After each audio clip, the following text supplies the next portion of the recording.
কাতারের প্রস্তাবনায় গাজার যুদ্ধবিরতি।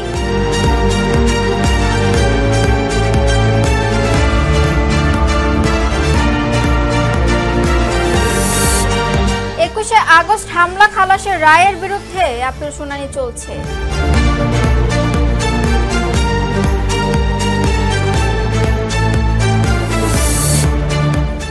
চীন ও ভারত প্রতিদ্বন্দ্বী নয় বরং অংশীদার।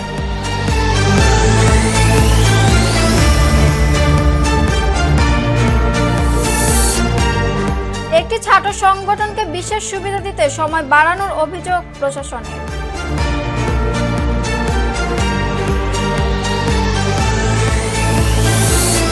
তারেক রহমান একমাত্র ব্যক্তি যিনি পরিচ্ছন্ন ও পরিশুদ্ধ রাজনীতি করেন।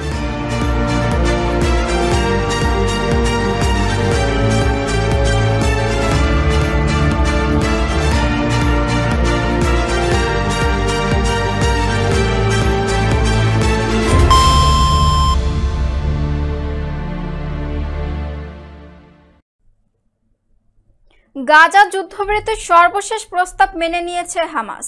পাশাপাশি তারা যুদ্ধের ইতি টানতে আলোচনা শুরু করতেও প্রস্তুত। ফিলিস্তিনের স্বাধীনতাকামী সংগঠনটি মধ্যস্থকারীদের এমনটাই জানিয়েছে। গাজা ইসরায়েলে যুদ্ধ শুরু করার পর থেকে এ পর্যন্ত ৬২,০০০-এর বেশি ফিলিস্তিনি নিহত হয়েছেন। বিস্তারিত দেখুন ডেস্ক রিপোর্টে। গাজা যুদ্ধবিরতির সর্বশেষ প্রস্তাব মেনে নিয়েছে হামাস। পাশাপাশি তারা যুদ্ধের ইতি টানতে আলোচনা শুরু করতেও প্রস্তুত। ফিলিস্তিনের স্বাধীনতাকামী সংগঠনটি মধ্যস্থকারীদের এমনটা জানিয়েছে। গাজা ইসরায়েলের যুদ্ধ শুরু করার পর থেকে এ পর্যন্ত ৬২,০০০-এর বেশি ফিলিস্তিনি নিহত হয়েছেন। ইসরায়েলের হামলায় ব্যাপকভাবে ফিলিস্তিনি নারী পুরুষ নিহত হওয়ার পাশাপাশি দেশটির চাপিয়ে দেওয়া অনাহারেও কেউ কেউ মারা গেছেন। এরই মধ্যে ব্যাপকভাবে বাস্তুচ্যুতির নতুন হুমকি তৈরি করেছে ইসরায়েল।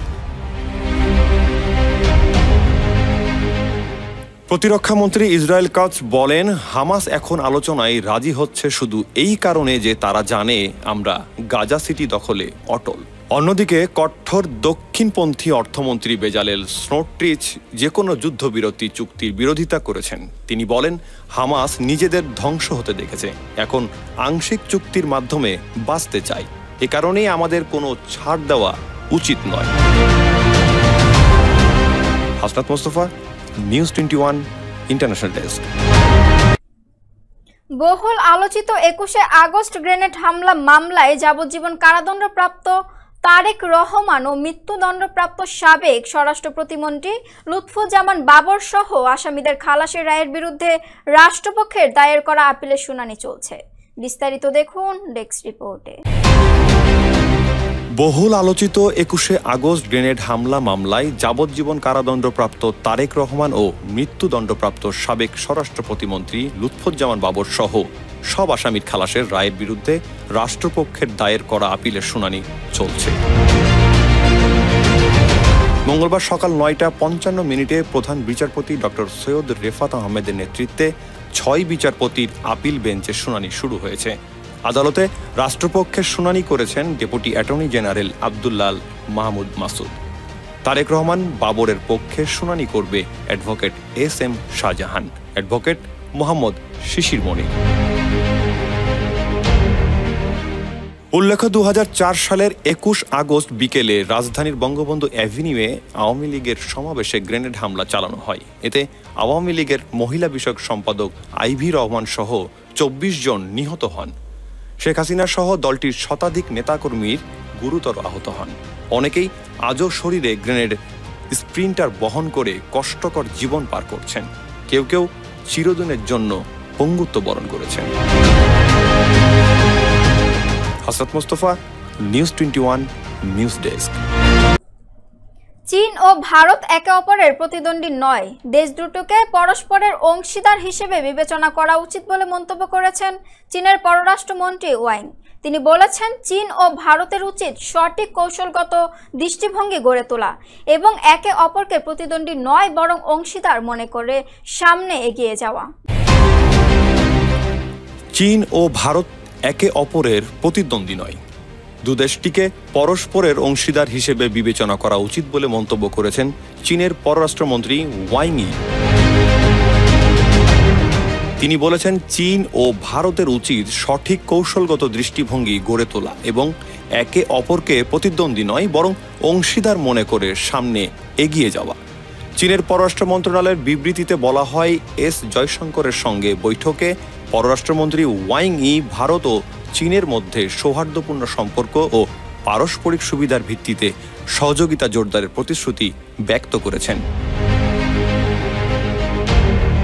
এক্ষেত্রে দুই দেশের উচিত অর্ধেক পথ এগিয়ে এসে অতীতের সব বিভ্রান্তি দূর করে সহযোগিতা বাড়িয়ে তোলা।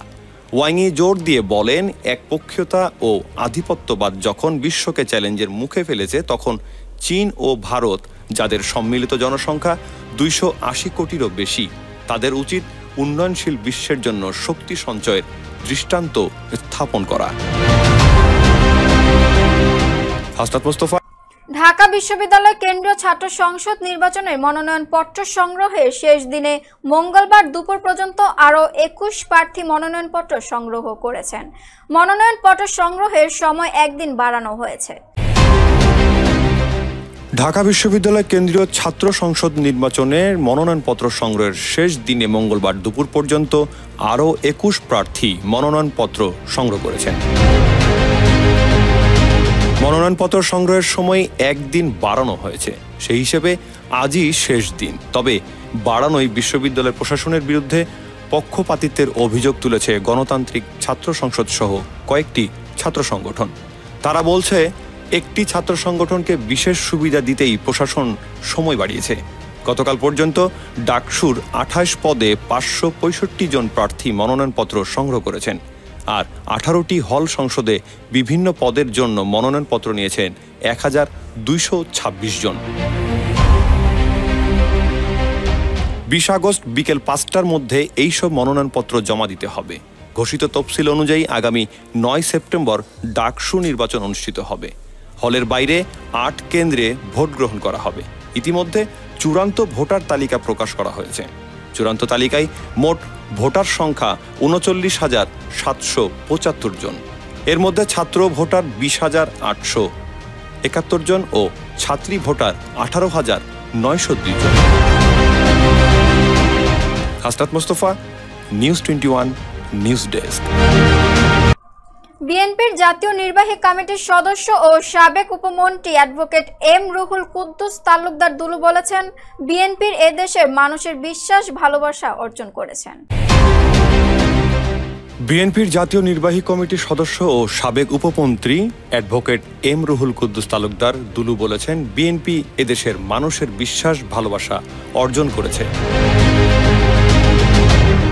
বিএনপিকে রাজনৈতিক দল হিসেবে সাধারণ মানুষ যেভাবে ভালোবাসে, অন্য দলগুলোকে সেভাবে ভালোবাসে না। বিএনপিকে শুধু বাংলাদেশে নয়, সারা বিশ্বের নেতারাও বিশ্বাস করে। মঙ্গলবার দুপুরে নাটোরের কানাইখালী পুরাতন বাস স্ট্যান্ডে স্বেচ্ছাসেবক দলের 45তম প্রতিষ্ঠা বার্ষিকী উপলক্ষে জেলা স্বেচ্ছাসেবক দল আয়োজিত সমাবেশের প্রধান অতিথি বক্তব্যে তিনি এসব কথা বলেন। তিনি বলেন, বিএনপির প্রতিষ্ঠাতা প্রেসিডেন্ট জিয়াউর রহমান খাল খননের মাধ্যমে দেশে খাদ্যের স্বয়ংসম্পূর্ণতা আনতে গুরুত্বপূর্ণ ভূমিকা রেখেছেন।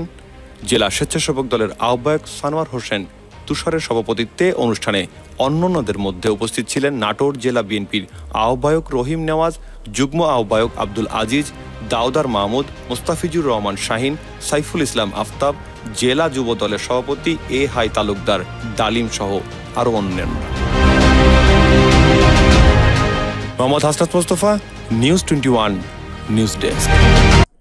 6 জেলার উপর দিয়ে সর্বোচ্চ 60 কিলোমিটার বেগে ঝড় হওয়ার সম্ভাবনা রয়েছে বলে জানিয়েছেন আবহাওয়া অধিদপ্তর।